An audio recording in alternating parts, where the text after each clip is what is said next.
खुशबू के अंदर लपेट के जनाब अज नदीम की कबर के सराहने खड़े होके तू ऐलान करना है, फरिश्तियां नू नाल गवाह बनाना है, ऐ डूंगी कबर वालिया फलां वल्द फलां ने अज तेरे साले सवाब वास्ते तेनू तोहफा पेश कीता है।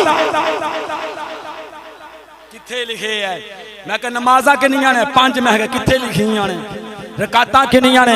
हर नमाज दी रकातां है ना? मैं को कुरान किथे लिखे है? किसे एक आयत विच मैनूं दस दे कि कुरान दी फलानी आयत दे अंदर ए जनाब इन्हां दी रकातां लिखियां ने।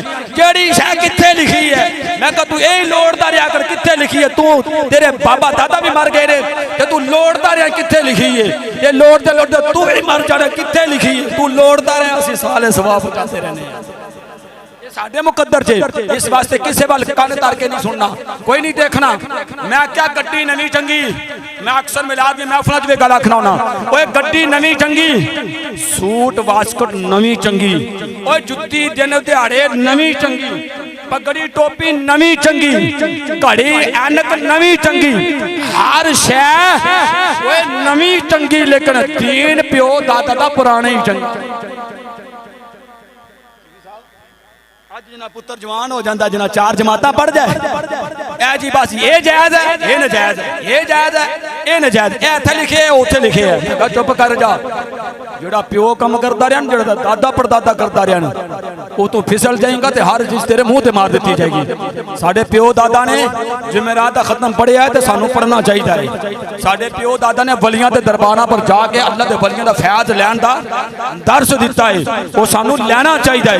साडे प्यो दादा ने अल्लाह के नबी की जात है दरूदो सलाम पढ़ना सिखाया ते पढ़ना चाहिए।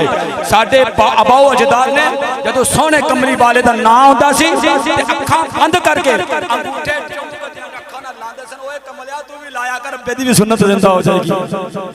ओए नबी दी सुन्नत है, तेरे अब्बे दी सुन्नत भी जिंदा हो जाएगी, अब्बे दे अम्मा दे भी आ जाएगा कि तू प्यो दा वफादार हो जाएगा तो पता चल गया तू नबी दा भी वफादार हो जाएगा।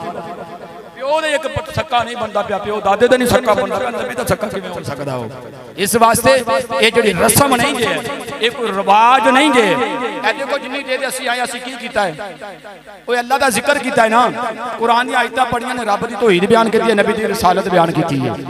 मैनूं दसो इस तो बाद चीज़ रखी जानी है, खत्म वास्ते शैमां रखियां जानियां ने, ओते की पढ़िया जाना है? अल्लाह दा कुरान। की पढ़िया जाना है? अल्लाह दा कुरान। अल्लाह दा कुरान पढ़िया जाए, वो चीज